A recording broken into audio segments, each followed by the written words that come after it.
ପିଲାମାନେ ଆମେ ଆଜି କ'ଣ କରିବା ନା ଜାଣିବା ଆମର ଜାତୀୟ ଫୁଲ ଆଉ ଜାତୀୟ ଫଳର ନାଁ ହେଲା। ତାହେଲେ ଏଠି ଆମକୁ ଦେଇଛି ଚିତ୍ର, ଆମେ ତା ଭିତରୁ ବାଛିବା ଆମର କ'ଣ ଜାତୀୟ ଫୁଲ ଆଉ ଜାତୀୟ ଫଳ। ତାହେଲେ ଫାଷ୍ଟ ସବୁ କ'ଣ କ'ଣ ଆଗ ଫଳ ଦେଖିବା କ'ଣ କ'ଣ ଦେଇଛି।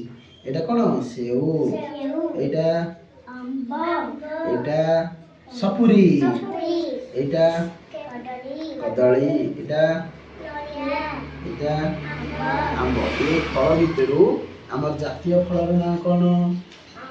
ଆମ୍ବ। ଏଇ ଚିତ୍ର ଭିତରେ କୋଉଠି ଅଛି ମତେ ଦେଖେଇଲ? ଏଠି ଅଛି, ଆଉ କୋଉଠି ଅଛି? ଆମ୍ବ। ତାହେଲେ ଆମେ କ'ଣ କରିବା ନା ଆକୁ ଆମେ ଗୋଲ ବୁଲେଇବା। ନିଅ ଗୋଲ ବୁଲାଅ ଆମ୍ବକୁ। ଆମ୍ବ କୋଉଠି ଅଛି ଗୋଲ ବୁଲାଅ। ଏଇ ଫଳ ଭିତରେ ଆମ୍ବ କୋଉଠି ଅଛି ଗୋଲ ବୁଲାଅ ତାକୁ। Very good. ଆଉ ଗୋଟେ କୋଉଠି ଆମ୍ବ ଅଛି ଛାଡିଦେଲ। ଗୋଲ ବୁଲେଇ ଦିଅ। ଫଳ ଭିତରେ କୋଉଠି ଆମର ଆମ୍ବ ଅଛି ଆମେ ଖୋଜିଲେ। ସେଇଟା ବାସ୍। ତାହେଲେ ଆମେ କ'ଣ ଦେଖିଲେ ନା ଜାତୀୟ ଫଳ ଆମର ହଉଛି କ'ଣ? ମୁଁ ଯଦି କିଏ ପଚାରିବ ଆମ ଜାତୀୟ ଫଳ କ'ଣ ନା ଆମ୍ବ, ତ ଆମେ ତାକୁ ଗୋଲ ବୁଲେଇ ଦେଲେ। ତାପରେ ଏଥର ଦେଖିବା ଜାତୀୟ ଫୁଲ ନାଁ କ'ଣ? କ'ଣ ଆମର ଜାତୀୟ ଫୁଲ? ଏଠି ଦେଖିବା ଫୁଲ କେତେ ଦେଇଛି, କ'ଣ କ'ଣ ସବୁ ଦେଇଛି ଦେଖିବା। ଏଇଟା କୋଉ ଫୁଲ ପିଲାମାନେ? ଏଇଟା କୋଉ ଫୁଲ? ଗେଣ୍ଡୁ ଫୁଲ। ଏଇଟା କୋଉ ଫୁଲ? କନିଆରୀ। ଏଇଟା କୋଉ ଫୁଲ? ମନ୍ଦାର।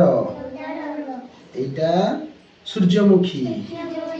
ଏଇଟା ପଦ୍ମ। ଆମେ କ'ଣ କହିବା ଆମ ଜାତୀୟ ଫୁଲର ନାଁ କ'ଣ? ପଦ୍ମ। ପଦ୍ମ କୋଉଠି ଅଛି ଏ ଫୁଲ ଭିତରୁ ଦେଖେଇଲ। ଆଉ ତାହେଲେ ଆମେ ତାକୁ କ'ଣ କରିବା ନା ଆମେ ତାକୁ ଗୋଲ ବୁଲେଇବା। ତମେ ଗୋଲ ବୁଲେଇ ଦିଅ। ପଦ୍ମ ଫୁଲ କୋଉଠି ଅଛି ତାକୁ ଗୋଲ ବୁଲେଇ ଦିଅ। ପଦ୍ମ ଫୁଲରେ ଗୋଲ ବୁଲାଅ ପଦ୍ମ ଫୁଲକୁ। ବାସ୍। ଆଉ ଗୋଟେ କୋଉଠି ଅଛି ଦେଖିଲ ଝିଅ? ଆଉ ଗୋଟେ। Very good. ତାହେଲେ ଆମେ କ'ଣ ଜାଣିଲେ ପଦ୍ମ ଫୁଲ କୋଉଠି ଅଛି? ଏଇଠି ଅଛି, ଏଇଠି ଅଛି। ତମେ ଯଦି କିଏ ପଚାରିବ ଆମ ଜାତୀୟ ଫୁଲର ନାଁ କ'ଣ ଆମେ କ'ଣ କହିବା? ପଦ୍ମ ଫୁଲ। କୋଉ ଫୁଲ ଆମର? ପଦ୍ମ ଫୁଲ। ଏଇଟା ଆମେ ଗୋଲ ବୁଲେଇ ଦେଲେ। ଆମ ଜାତୀୟ ଫଳ ନାଁ ହଉଛି ଆମ୍ବ। ଆମ ଜାତୀୟ ଫୁଲ ନାଁ ହଉଛି କ'ଣ? ପଦ୍ମ। ଫଳ ହେଲେ ଆମ୍ବ, ଫୁଲ ହେଲେ ପଦ୍ମ।